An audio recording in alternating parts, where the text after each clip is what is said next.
Hello everyone, welcome to Ignite classes. आज के classes में हम डिस्कस करने वाले हैं सॉल्यूशन का एक और इम्पोर्टेंट टॉपिक जो कॉलिगेटिव प्रॉपर्टी से रिलेटेड है।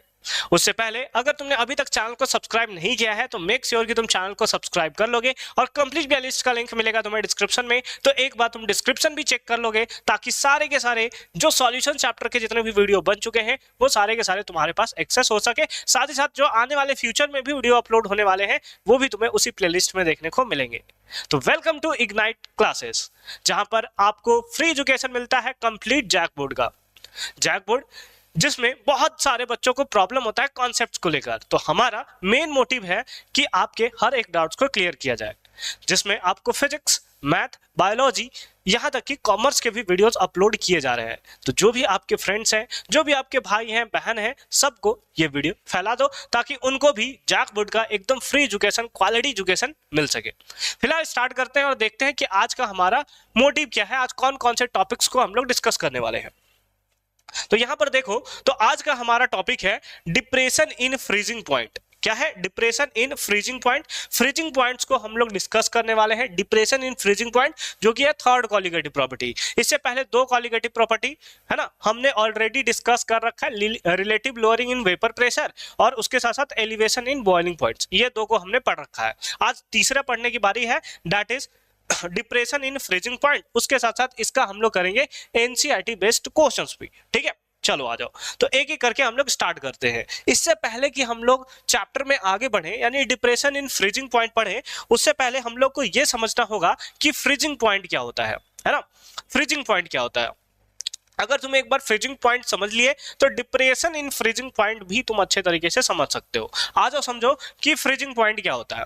फ्रीजिंग पॉइंट क्या होता है कि लेट अस सपोज तुम्हारे पास कोई वाटर है ना। सपोज करो कि ये कंटेनर है और इस कंटेनर में तुम्हारे पास क्या है? पानी है। पानी में अगर तुम इसके टेम्परेचर को डिक्रीज करके और 0 डिग्री सेल्सियस तक ला देते हो, कितना लाते हो? 0 डिग्री सेल्सियस तक ला देते हो, तो वैसे केसेस में ये लिक्विड स्टेट से अभी ये किस स्टेट में है?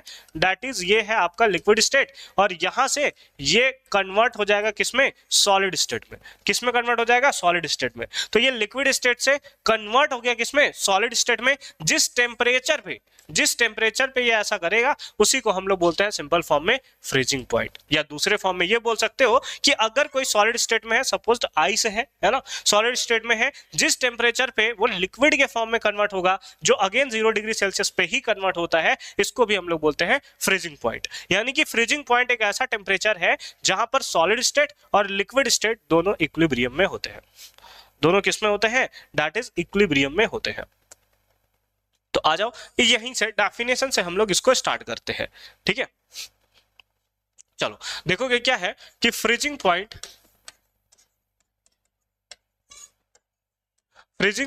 Is a temperature, freezing point is a temperature where solid state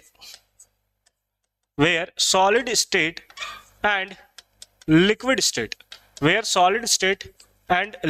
state are in equilibrium, क्या? Equilibrium.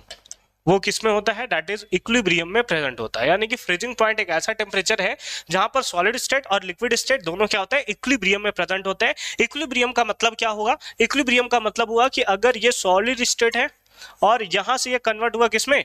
That is liquid state में। यहां से किसमें कन्वर्ट हुआ? दैट इज लिक्विड स्टेट में ये कन्वर्ट हुआ है कुछ इस टाइप से। सॉलिड से कन्वर्ट हुआ किसमें? लिक्विड स्टेट में। तो सॉलिड से लिक्विड में जिस टेम्परेचर पे कन्वर्ट होगा ये होता है 0 डिग्री सेल्सियस। अगर हम लोग बात करें कि ये आइस है और ये बात कर ले कि वाटर है, बाकी अलग अलग लिक्विड के लिए, जैसे अल्कोहल है तो उसके लिए अलग होगा, है ना, बाकी दूसरे लिक्विड के लिए वो सब टेम्परेचर अलग होगा। बात यहां पर कर रहे हैं हम लोग वाटर का। तो अगर वाटर सॉलिड स्टेट में है तो वो आइस का होगा, 0 डिग्री सेल्सियस पे ही वो लिक्विड का फॉर्मेशन करता है, और अगर लिक्विड वाटर में है तो 0 डिग्री सेल्सियस पे ही वो किसमें बनता है? सॉलिड का फॉर्मेशन करता है। तो यहां पर एक ऐसा टेम्परेचर है जहां पर सॉलिड स्टेट और लिक्विड स्टेट दोनों क्या है? इक्विलिब्रियम में है। दोनों एक साथ सेम टेम्परेचर पे इंटरचेंज होते हुए नजर आ रहे हैं। इसी को सिंपल फॉर्म में हम लोग क्या बोलते हैं? फ्रीजिंग पॉइंट बोलते हैं। इसको हम लोग सिंपल फॉर्म में क्या बोलते हैं? फ्रीजिंग पॉइंट बोलते हैं। तो फ्रीजिंग पॉइंट एकदम सॉरी, एकदम सिंपल सा कॉन्सेप्ट है। फ्रीजिंग पॉइंट एक ऐसा टेम्परेचर होता है जहां पर सॉलिड स्टेट और साथ ही साथ लिक्विड स्टेट दोनों के दोनों क्या होते हैं, इक्विलिब्रियम में प्रेजेंट होते हैं। फटाफट से इसको तुम नोट डाउन कर लो, है ना, फटाफट से इसको नोट डाउन कर लो। फ्रीजिंग पॉइंट क्लियर हुआ ना। अब आ जाओ नेक्स्ट पढ़ते हैं, that is depression in freezing point. अब डिप्रेशन इन फ्रीजिंग पॉइंट क्या होता है उसको समझते हैं। अगर तुम टॉपिक से समझो तो टॉपिक ये कुछ कुछ बताना चाहता है तुम्हें। फ्रीजिंग पॉइंट में डिप्रेशन, डिप्रेशन मतलब कमी, यानी कि फ्रीजिंग पॉइंट जो है वो कम हो जा रहा है। क्यों कम हो जा रहा है, इसी को हम लोग यहां पर पढ़ना है। तो देखो, डिप्रेशन इन फ्रीजिंग पॉइंट क्या होता है कि on addition of non volatile solute, जैसे ही नॉन वोलाटाइल सॉल्यूट आप ऐड करते हो एक सॉल्वेंट के अंदर, एक सॉल्वेंट है सपोज पानी लिया तुमने, पानी के अंदर तुमने नॉन वोलाटाइल सॉल्यूट ऐड किया। नॉन वोलाटाइल सॉल्यूट तुम कुछ भी ले सकते हो, जैसे नमक ले लिया तुमने, नॉन वोलाटाइल सॉल्यूट है ना। नमक के अलावा और कौन सा है एक नॉन वोलाटाइल सॉल्यूट, ये तुम हमें कमेंट सेक्शन में जरूर बताओगे, ठीक है।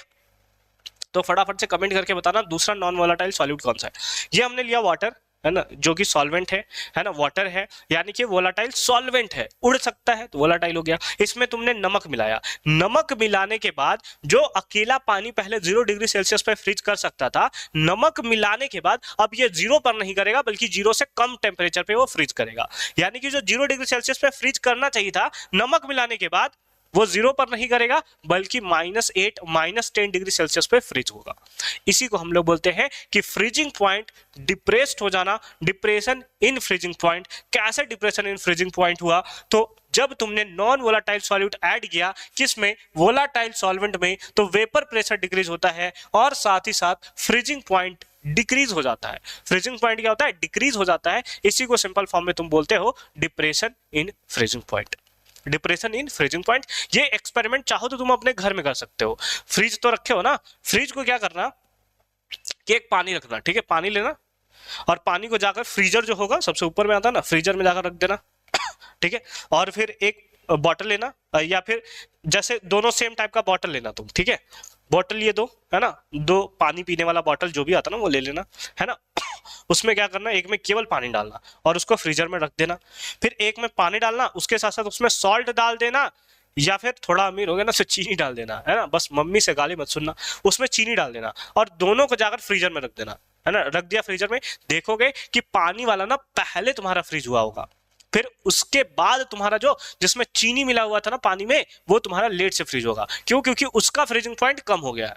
जिसमें चीनी मिला हुआ था या नमक मिला हुआ था उसका फ्रीजिंग पॉइंट कम हो गया है। यही है हमारे पास depression in freezing point, depression in freezing point. और इसको हम लोग डिनोट करते हैं, डिनोटेड बाय,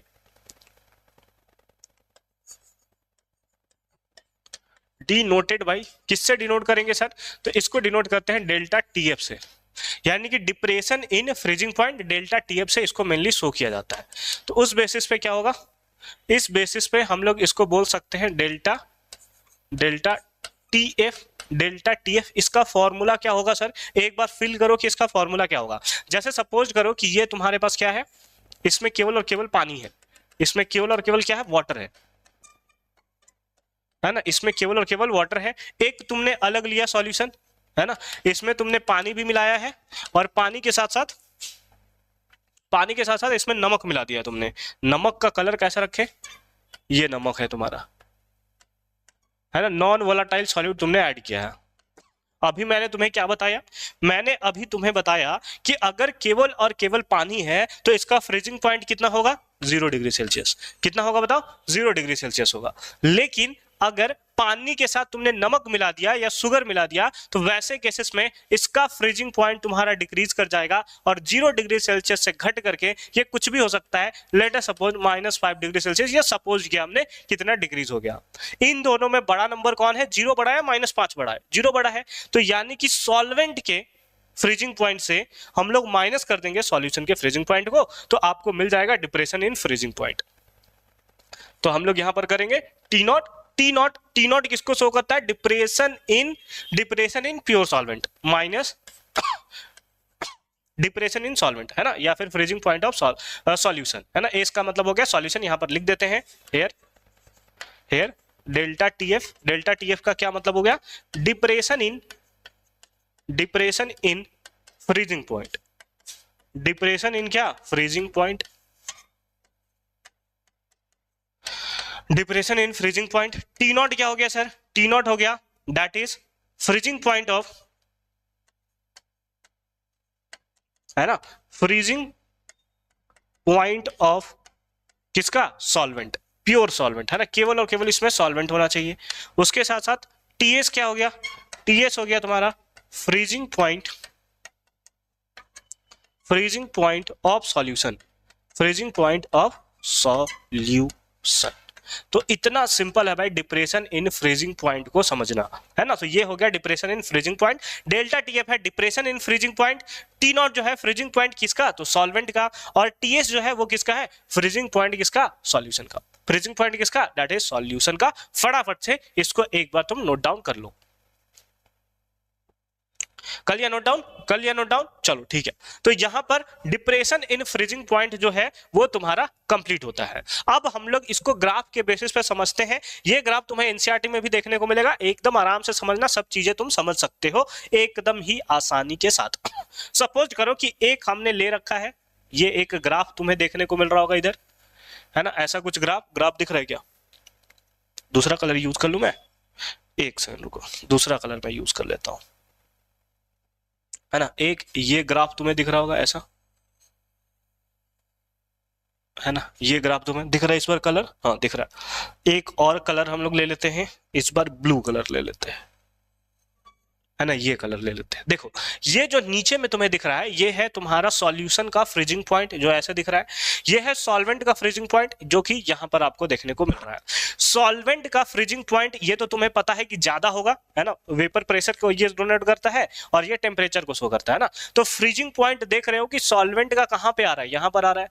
फ्रीजिंग पॉइंट ज्यादा होता है सॉल्वेंट का, और सॉल्यूशन का उससे नीचे आया है, यहां पर आया हुआ है। इसका मतलब ये जो है वो फ्रीजिंग पॉइंट है किसका है? तो ये सॉल्यूशन का है, और ये फ्रीजिंग पॉइंट किसका है? तो ये तुम्हारा सॉल्वेंट का है ना। तो ज्यादा होगा, और इसके बीच का गैप कितना है? तो ये इसके बीच का गैप ही है तुम्हारा डेल्टा टीएफ। क्या है? Delta TF. तो डेल्टा टीएफ इसका फॉर्मूला क्या होगा? डेल्टा टीएफ का फॉर्मूला होगा temperature of pure solvent, freezing point of pure solvent minus freezing point of solution, बड़ा माइनस छोटा, बड़ा माइनस क्या? छोटा।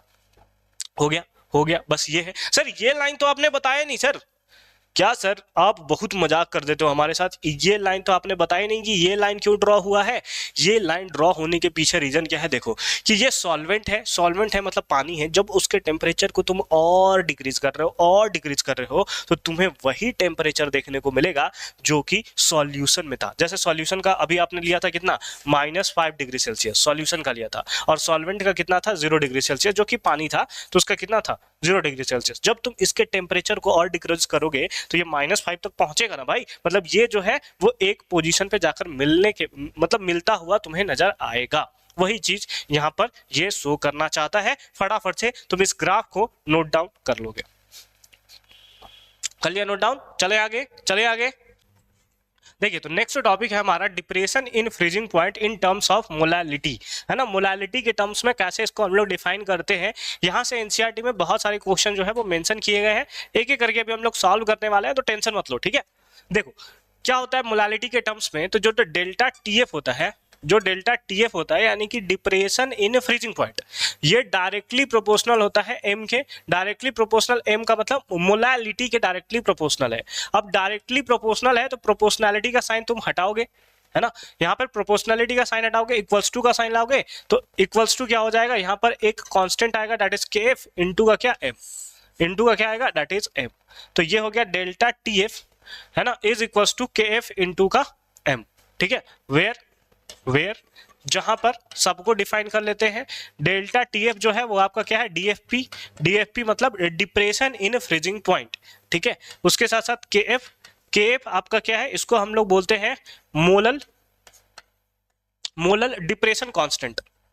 मोलल डिप्रेशन वाला इंसान है ना मोलल डिप्रेशन कांस्टेंट, है ना। मोलल डिप्रेशन कांस्टेंट, या फिर इसी का एक और नाम है, और इसका नाम है क्रायोस्कोपिक कांस्टेंट। क्या नाम है? क्रायोस्कोपिक कांस्टेंट, है ना, इसको भी तुम याद रखना, इसका नाम कभी कभी आ जाता है, ठीक है।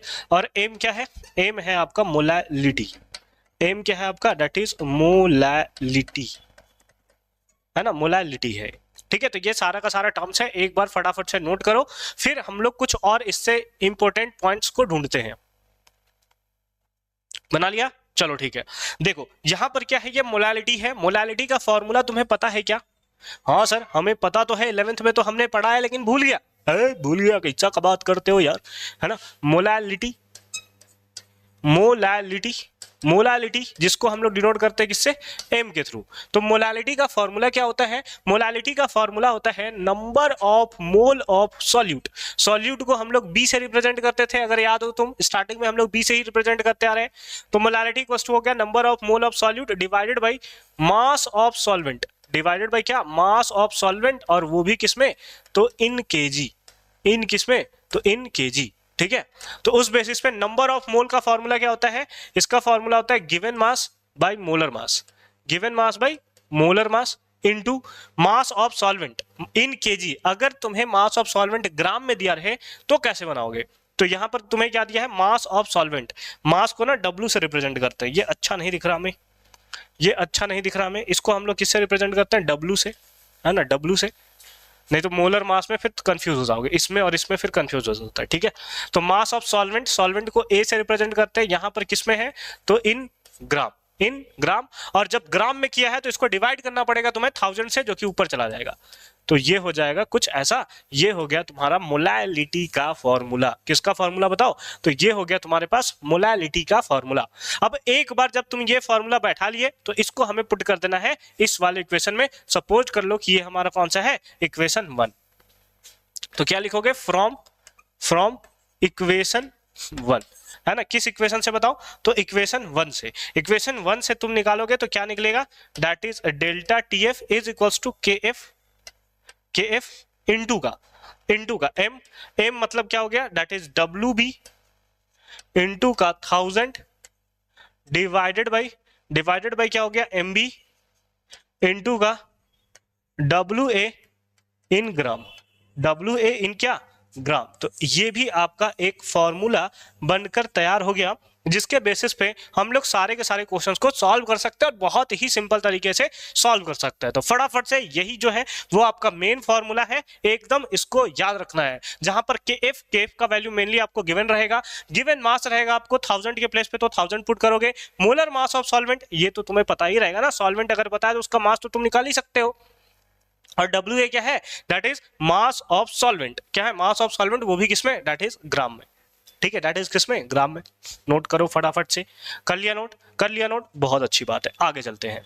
नेक्स्ट है हमारे पास डिफाइन के एफ, डिफाइन के एफ। देखो के एफ को कैसे तुम डिफाइन करोगे, अभी तुमने देखा था डेल्टा टीएफ का फॉर्मूला, जो कि क्या था, के एफ इंटू का एम, जो कि क्या था, के एफ इंटू का एम। तो अगर मोलैलिटी, ये मोलैलिटी को अगर तुम 1 कर दो, मोलैलिटी को तुम क्या कर दो, अगर 1 कर देते हो तो के एफ किसके इक्वल होगा, डेल्टा टीएफ के इक्वल होगा। तो बस यही लिखेंगे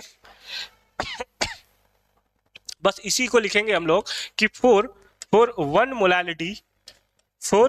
मोलैलिटी, अगर तुम्हारे पास एक मोलैलिटी है तो वैसे केसेस में for one molality K F यानी कि cryoscopic constant is K F is equals to depression in freezing point, यानी कि delta TF is equals to किसमें, तो is equals to delta TF. Next है हमारे पास यूनिट ऑफ के एफ का के एफ का यूनिट क्या होगा, इसको हमें चेक करना है। तो आ जाओ, इसी फॉर्मूला से हमें पता चलेगा कि इसका यूनिट क्या होने वाला है। फॉर्मूला हमारे पास क्या है, फॉर्मूला हमारे पास नीचे लिख देता हूं मैं, फॉर्मूला हमारे पास है delta TF is equals to K F into का एम, इंटू का क्या, एम।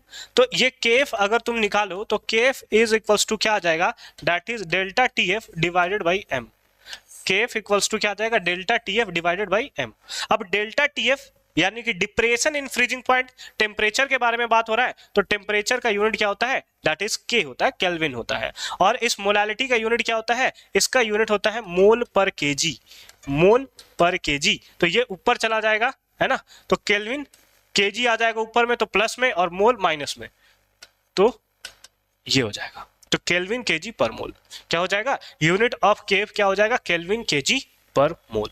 तो इस तरीके से तुम सिंपल फॉर्म में डिफाइन कर सकते हो, केएफ को तुम डिफाइन कर सकते हो। यूनिट ऑफ केएफ जो है ये कभी कभी पूछा जाता है, एकदम याद रखना, इसी तरीके से तुम्हें इसको बनाना होगा, ठीक है। चलो कोई प्रॉब्लम है क्या, कोई प्रॉब्लम है क्या, नहीं प्रॉब्लम है ना, फटाफट से नोट डाउन कर लो इसको, फटाफट से नोट डाउन कर लो इसको, कर लिया नोट डाउन, चलो अच्छी बात है।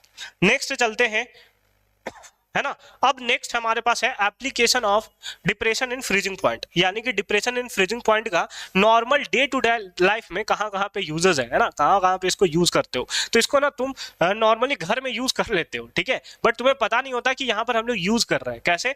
जैसे अगर तुम्हें लेट अस सपोज कोई स्नो है, उसको जल्दी मेल्ट करना है, कोई आपके पास बर्फ है और बर्फ को तुम्हें बोला गया है कि जल्दी मेल्ट कर दो, तो जल्दी मेल्ट करने के लिए तुम क्या करोगे, उसके ऊपर तुम नमक लगाओगे, ऐसा नमक डाल दो, नमक डालने पे तुरंत पिघल जाता है। रीजन क्या है कि उसका मेल्टिंग पॉइंट तुम्हारा डिक्रीज हो जाएगा। तो पहला एप्लीकेशन तो ये होगा। दूसरा एप्लीकेशन क्या होता है, ये मेनली वहां पर यूज किया जाता है ना, जैसे ये जो मैंने तुम्हें नमक वाला भी एग्जांपल दिया, ये वहां केस में ज्यादातर यूज किया जाता है जहां पर रोड पे बर्फ बहुत ज्यादा जम जाता है, ठंडा वाला एरिया, मतलब बहुत ठंडा एरिया है, ठीक है। ठंडा एरिया इतना ज्यादा है कि जब वहां पे स्नोफॉल होता है तो सारा का सारा स्नो जो है वो रोड पे चला गया, तो कार किधर से क्रॉस करेगा, दिक्कत है ना। तो वैसे केसेस में क्या होता है कि वहां पर नमक को ऐसे छिड़क दिया जाता है, ऐसे ऐसे चारों तरफ, ऐसे चारों तरफ छिड़क दिया जाएगा, जिससे जो स्नो है वो पिघल जाए। क्यों, क्योंकि उसका मेल्टिंग पॉइंट अब पहले के कंपेयर में क्या होगा, डिक्रीज हो गया। पहले वो 0 डिग्री सेल्सियस पे है ना फ्रीज था, मेल्ट करता था, अब वो क्या गया, उसका मेल्टिंग पॉइंट डिक्रीज कर जाएगा, -8 डिग्री सेल्सियस, -10 डिग्री सेल्सियस हो जाएगा। फिर वैसे केसेस में फिर कुछ प्रॉब्लम तुम्हें देखने को नहीं मिलेगा, वो सारे मेल्ट हो जाएंगे, पानी बनकर बिखर जाएंगे, रोड आपका क्लियर हो जाएगा। एक तो एप्लीकेशन ये हुआ।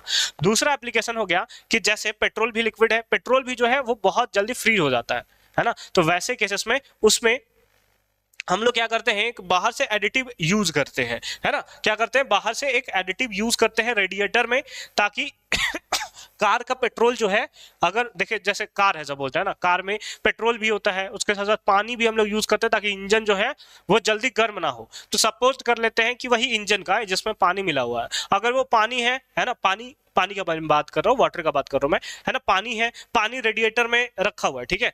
अब जैसे ही टेम्परेचर बहुत कम हुआ तो वो तो कन्वर्ट हो जाएगा किसमें, दैट इज आइस में, और आइस में कन्वर्ट होगा तो हो सकता है कि जिस पाइप में हो, रेडिएटर में हो, उसको वो तोड़ दे, फाड़ दे, है ना, ऐसा कर दे। तो वैसे केसेस में क्या किया जाता है कि उसमें यूज किया जाता है एथिलीन ग्लाइकोल का, है ना। किसका यूज किया जाता है, एथिलीन ग्लाइकोल का, है ना। तो यही हमने लिखा है कि यहाँ पर यूज किया जाता है किसका, एथिलीन ग्लाइकोल का, जिसके कारण से उसका टेम्परेचर जो है, उसका बॉइलिंग पॉइंट जो है वो डिक्रीज कर जाता है। ये भी एथिलीन ग्लाइकोल एक टाइप का नॉन वोलेटाइल सॉल्यूट है। तो ये देखो क्या है, in area with the lower temperature sodium chloride is spread over the roads, है ना, रोड्स पे उसको स्प्रेड किया जाता है ताकि उसका फ्रीजिंग पॉइंट जो वाटर का है वो डिक्रीज कर जाए, है ना, जिसके कारण जो आइस का बिल्डअप है वो भी प्रिवेंट हो सके। सेकेंड केस में क्या है, कैल्शियम क्लोराइड, है ना, इसका यूज किया जाता है ना, NaCl के बजाय, मतलब NaCl का तो यूज किया जाता है रोड पर, लेकिन उसके प्लेस पे कैल्शियम क्लोराइड का भी यूज किया जाता है। कैल्शियम क्लोराइड क्या करता है, वो टेम्परेचर को और डिक्रीज कर देता है, -18 डिग्री सेल्सियस के अप्रॉक्स जो है ये ला देता है, जिसके कारण जहां पर बहुत ज्यादा टेम्परेचर लो होता है वहां वाले केसेस में भी ये ज्यादा इफेक्टिव है। नमक उस केसेस में ज्यादा इफेक्टिव नहीं है, उस केसेस में तुम्हें कैल्शियम क्लोराइड ऐड करना पड़ेगा, ठीक है। ये दूसरा पॉइंट हो गया। तीसरा में क्या था, एथिलीन ग्लाइकोल का यूज किया जाता है वाटर में, है ना, जो कि रेडिएटर में यूज होता है ऑटोमोबाइल्स के, जो कि हेल्प करता है किसमें, फ्रीजिंग पॉइंट को, है ना, फ्रीजिंग पॉइंट को डिक्रीज करने में। कहां पर, तो विंटर सीजन के टाइम में, कहां पर, तो विंटर सीजन के टाइम में, ठीक है, ठीक है, क्लियर है ना, क्लियर है ना। चलो आई होप कि तुम्हें ये पार्ट भी क्लियर हुआ होगा। नेक्स्ट चलते हैं। नेक्स्ट है हमारे पास कुछ एनसीईआरटी के क्वेश्चंस है ना, एनसीईआरटी एग्जांपल्स के हमने ये क्वेश्चंस ले रखे हैं, एनसीईआरटी में तुम देखोगे तो एकदम आराम से अब इन सारे के सारे क्वेश्चंस को तुम सॉल्व कर सकते हो। कैसे कर सकते हो, आ जाओ देखते हैं। जैसे सपोज करो पहला क्वेश्चन है तुम्हारे पास कि 45 gram of ethylene glycol is mixed with, है ना, 6 ग्राम ऑफ वाटर। पहले गिवन लिख लो, फिर तो सॉल्यूशन तुम आराम से कर सकते हो, है ना। गिवन क्या क्या है, आ जाओ उसको लिख लेते हैं। 45 gram ethylene glycol is mixed with इतना ग्राम ऑफ वाटर। वाटर है मतलब ये क्या होगा, तुम्हारा सॉल्वेंट होगा, ये तुम्हारा क्या हो गया, सॉल्वेंट हो गया। तो ये वाला क्या हो गया, इथिलीन ग्लाइकोल क्या हो गया, सॉल्यूट हो गया। तो मास ऑफ सॉल्यूट तुम्हें गिवन है, WB तुम्हें गिवन है, जो कि कितना है 45 ग्राम, 45 ग्राम मिक्स्ड विथ इतना ग्राम ऑफ वाटर। वाटर यानी कि मास ऑफ सॉल्वेंट तुम्हें गिवन है, मास ऑफ सॉल्वेंट कितना गिवन है बताओ, दैट इज 600 ग्राम। ग्राम में दिया है, याद रखना, इसीलिए 1000 वाला जो मैंने आपको फॉर्मूला बताया ना, ऊपर मल्टीप्लाई होता है, वही वाला यहां पर अप्लीकेबल होगा। Calculate the freezing point depression, है ना। तो फ्रीजिंग पॉइंट में डिप्रेशन कितना हुआ ये बताना है, उसके साथ साथ freezing point of the solution ये भी बताना है, ठीक है। यहां से तुम मोलर मास ऑफ सॉल्यूट निकाल सकते हो क्या, हाँ sir, molar mass of solute निकाल सकते हैं, क्योंकि हमें सॉल्यूट का यहाँ पर ना फॉर्मूला दिया हुआ है ना, C2H6O2। एक कार्बन का मास कितना होता है 12, एक हाइड्रोजन का मास होता है 1 और एक ऑक्सीजन का मास होता है 16। कितने कार्बन, 2 कार्बन, एक कार्बन का 12 तो 2 कार्बन का 24, एक हाइड्रोजन का 1 तो 6 हाइड्रोजन का 6 प्लस एक ऑक्सीजन का 16 तो 2 ऑक्सीजन का 32। तो इस बेसिस पे ये हो गया कितना 62U, है ना। कितना हो गया 62U बोलो, या 62U के प्लेस पे ग्राम बोल दो, है ना। ये हो गया तुम्हारे पास सारा का सारा फॉर्मूला, है ना, सारा का सारा फॉर्मूला हो गया, ठीक है। WB equals to 45 gram, WA equals to 600 gram, इतना ही हमें दिया हुआ है। पहला जो हमारे पास फॉर्मूला है जो हमें निकालना है वो क्या बोला है, डेल्टा TF निकालो। डेल्टा TF निकालने के लिए फॉर्मूला अभी हमने देखा था, that is KF into WB into का 1000 divided by MB into WA, और वो भी किसमें, तो इन ग्राम, इन क्या ग्राम। यही देखा था क्या हमने फॉर्मूला, देखते हैं एक बार, चेक कर लेते हैं एक बार, ठीक है। यही देखा था क्या हमने फॉर्मूला, ये देखो, ये जो फॉर्मूला मैंने लिखा है, डेल्टा TF equals to KB into WB into 1000 divide by MB into WA, है ना, इंटू क्या WA, ठीक है। चलो आ जाओ, इसी को हम लोग सॉल्व कर रहे थे ना, आ जाओ, सारे वैल्यू हमें गिवन है, आ जाओ फटाफट से इसका सॉल्यूशन हम लोग करते हैं, ठीक है। सर हमें तो KF यहां पर गिवन ही नहीं है ना, यहां पर हमें KF जो है वो गिवन नहीं है, कोई बात नहीं, कोई बात नहीं, है ना। KF तो गिवन नहीं है। KF वाटर का कितना होता है एक बार मैं चेक कर लेता हूं, ऐसे हमें बुक में गिवन होता है, ठीक है, बुक में हमें गिवन होता है, मैं एक बार चेक कर लेता हूं, ठीक है, ताकि हम लोग इसको सिंपल तरीके से कर सके। KF of water, KF of water, है ना, मतलब पता चला कि मैं कुछ और यहां पर वैल्यू पुट कर दिया, the value of cryoscopic constant और KF फॉर वाटर, है ना, इज -1.86 डिग्री सेल्सियस पर मोल। नहीं, डिग्री सेल्सियस में नहीं चाहिए हमें, केल्विन में चाहिए, हमें किस में चाहिए, केल्विन में चाहिए, kg पर मोल, है ना। Ka and KF of water is 1.86 दिखा रहा है ना, 1.86 दिखा रहा है। तो ऐसा करते हैं 1.86 हम लोग पुट कर लेते हैं, ठीक है, 1.86। चलो देखो यहाँ पर कितना होगा, KF का वैल्यू 1.86 है, बाकी ये वैल्यू अगर चेंज होगा तो तुम एक बार देख लेना। यहाँ पर एनसीईआरटी में, है ना, एनसीईआरटी का ये क्वेश्चन है, एनसीईआरटी में पहले वाले टेबल में तुम्हें दिख जाएगा कि KF का वैल्यू कितना होता है, जो होगा उसके बेसिस पर तुम सॉल्व कर लेना, है ना। इंटू WB तुम्हें दिया है कितना 45, इंटू का कितना 1000, तो इंटू का कर दिया तुमने 1000 डिवाइडेड बाई MB कितना दिया है, MB निकाला है सर 62, कितना 62 इंटू का WA कितना दिया 600, WA कितना दिया 600। अब सॉल्व कर दो ना भाई, अब तो सॉल्व करने तुम्हें आता ही है ना, 00 से 00 कैंसिल, ठीक है, ठीक है, और कुछ कैंसिल होगा, 3 के टेबल में 2 टाइम्स में, 3 के टेबल में 15 टाइम्स में, और कुछ कैंसिल होगा, और कुछ कैंसिल होगा, है ना। सर इसको भी कैंसिल कर सकते हो, 10 है ना, तो 10 को रहने दो, मजा आता है उससे, है ना। इससे मल्टीप्लाई करोगे तो ये हो जाएगा 18.6, इससे 10 से मल्टीप्लाई किया तो हो गया कितना 18.6 इंटू का कितना 15 डिवाइडेड बाई 16 टू जा कितना होता है, 16 टू जा हो जाएगा 124, बाकी इसको सॉल्व कर दो, आंसर निकल जाएगा 15 छक्का 90, है ना, कैरी 9, 15 120 और 9 29, कैरी 12, और यहां पर हो गया 27,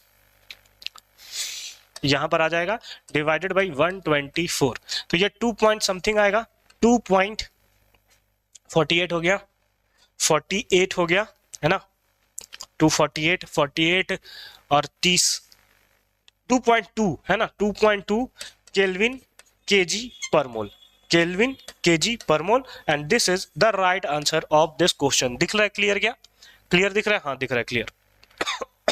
तो ये हो गया तुम्हारे पास फॉर्मूला, है ना, 2.2 केल्विन केजी पर मोल।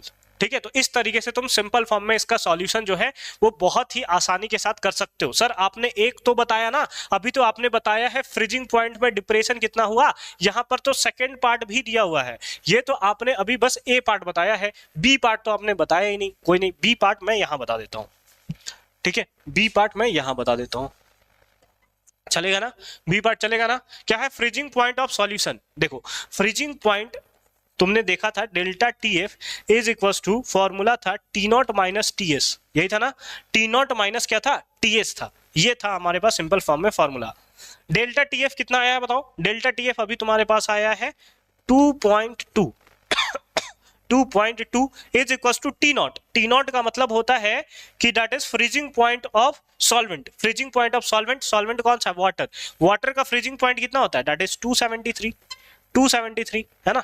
और माइनस का क्या हो जाएगा? टीएस। माइनस का क्या हो जाएगा? टीएस। इसको पकड़ के इधर लाते हैं तो टीएस इज इक्वल टू, ये हो जाएगा 273 माइनस 2.2 इज इक्वल टू कितना हो जाएगा बताओ? ये हो जाएगा 270.8। इतना क्या? केल्विन। इतना क्या? Kelvin. And this is the right answer of this question. This is the right answer of this question, 270.8 है ना? 270.8। आई होप कि तुम्हें ये पार्ट भी अच्छे तरीके से समझ में आया होगा कि कैसे हमने इसका सॉल्यूशन जो है वो किया है। फटाफट से इसको नोट डाउन कर लो तुम, फटाफट से नोट डाउन कर लो तुम। इसको कर लिया नोट डाउन? चलो एक क्वेश्चन और करते हैं हम लोग। क्या ये क्वेश्चन तुम खुद से करना चाहोगे? बताओ, ये क्वेश्चन क्या तुम खुद से करना चाहोगे? है ना? चलो देखो क्या लिखा हुआ है, आ जाओ एक एक करके हम लोग पढ़ते हैं। 1 gram of non electrolyte solute. Solute का मास दिया है यानी कि WB तुम्हें गिवन है। कितना गिवन है? तो 1 ग्राम। बी से हम लोग सॉल्यूट को रिप्रेजेंट कर रहे हैं। Dissolved in 15 gram of benzene. जब भी बेंजीन का बात आए और उसके साथ अगर वाटर ना हो तो बेंजीन हमेशा सॉल्वेंट होता है। यानी कि मास ऑफ सॉल्वेंट तुम्हें दिया हुआ है कितना? 50 ग्राम। ग्राम में दिया है, याद रखना 1000 वाला फॉर्मूला लगेगा। Lower the freezing point of benzene by इतना, यानी कि डेल्टा टीएफ तुम्हें गिवन है, कितना से डिक्रीज कर जाता है? तो 0.40 केल्विन से वो डिक्रीज कर जाता है। ठीक है। The freezing point depression constant, है ना? यही जो आपने क्रायोस्कोपिक कांस्टेंट देखा था वही उसी का वैल्यू दिया है, यानी कि केएफ का वैल्यू तुम्हें दिया हुआ है जो कि कितना है? 5.12 केल्विन केजी पर मोल। केल्विन केजी पर मोल। ठीक है। Find the molar mass of solute, यानी कि एमबी इस बार तुम्हें फाइंड आउट करना है कि कितना होगा। एमबी तुम्हें फाइंड आउट करना है कि कितना होगा। ठीक है, सब कुछ तुम्हें गिवन है भाई, एकदम हलवा की तरह तुम्हें बस परोस कर दिया गया है, तुम्हें निकालना है उसे, है ना? वैल्यू फाइंड आउट करना है उससे कि क्या होगा। चलो देखते हैं क्या होगा। डेल्टा टीएफ, डेल्टा टीएफ का फॉर्मूला क्या होता है? तो डेल्टा टीएफ का फॉर्मूला था हमारे पास, that is KF into WB into का 1000 डिवाइडेड बाई MB इंटू का WA, और वो भी किसमें? तो इन ग्राम, तभी ऊपर तो 1000 मल्टीप्लाई हुआ है, अदरवाइज नहीं होता, है ना? केबी, केएफ का वैल्यू दिया हुआ था ना, ये दिया 5.12 इंटू WB दिया 1 इंटू का कितना? 1000 डिवाइडेड बाई MB निकालना है सर, MB निकालना है सर। अगर MB निकालना तो डेल्टा TF दिया होगा, हाँ सर दिया है 0.40। ठीक है, इंटू WA ग्राम में दिया है कितना? 50। कितना दिया? 50 दिया हुआ है। ठीक है, सॉल्व कर दो, आंसर निकल जाएगा। जैसे 0 से 0 कैंसल, 5 के टेबल में कितने बार में? 20 बार में। कितने बार में? 20 बार में। ठीक है, इसको इधर ले जाओ, इसको इधर डिवाइड में लाओ, तो अगर MB इक्वल्स टू तुम निकालो तो ये कितना आ जाएगा? ये आ जाएगा 5.12, एक सेकंड, 5.12 इंटू 20 डिवाइडेड बाई, ये इधर डिवाइड में आ जाएगा, यानी कि 2.40। 2.40 है ना? यहां से अगर तुम देखो तो पॉइंट के बाद 2 डिजिट इधर भी, पॉइंट के बाद 2 डिजिट इधर भी, तो तुम यहां से क्या कर सकते हो? पॉइंट से पॉइंट मार सकते हो। इसका पॉइंट और इसका पॉइंट दोनों खत्म हो गया, क्योंकि पॉइंट के बाद दोनों तरफ कितने डिजिट है? तो 2 डिजिट जो है वो प्रेजेंट है। फिर यहाँ 0 से ये 0 कैंसिल हो गया, है ना? 0 से 0 कैंसिल हो गया, इससे ये 2 टाइम्स में, और 2 के टेबल में ये आ जाएगा 256। कितना हो जाएगा? 256 gram. And this is the right answer of this question, है ना? This is the right answer of this question. I hope कि तुम्हें ये पार्ट भी एकदम क्लियर फॉर्म में समझ में आया होगा कि कैसे हमने इसका सॉल्यूशन जो है वो किया है। ठीक है, तो ये वाला पार्ट जो है यानी कि डिप्रेशन इन फ्रीजिंग पॉइंट आज के क्लासेस में हमने बहुत ही क्लियर तरीके से कंप्लीट कर रखा है। नेक्स्ट क्लासेस में हम लोग एक और कॉलिगेटिव प्रॉपर्टी जो कि चौथा कॉलिगेटिव प्रॉपर्टी है ऑस्मोटिक प्रेशर, उसको भी एकदम क्लियर फॉर्म में डिस्कस करेंगे। साथ ही साथ उस पे बेस्ट एनसीईआरटी क्वेश्चंस को भी हम लोग देखेंगे। अगर तुमने अभी तक चैनल को सब्सक्राइब नहीं किया है तो क्यों नहीं किया है, वही तो मैं पूछना चाहता हूं तुम्हें। फटाफट से तुम चैनल को सब्सक्राइब करो, बेल आइकन दिखेगा उसको प्रेस करो, ताकि जैक बोर्ड से रिलेटेड जितने भी वीडियो अपलोड हो तुम उससे मिस आउट ना कर पाओ। बाकी मिलेंगे अगली वीडियो में, अच्छे से पढ़ाई करते रहो। All the very best for your upcoming examination.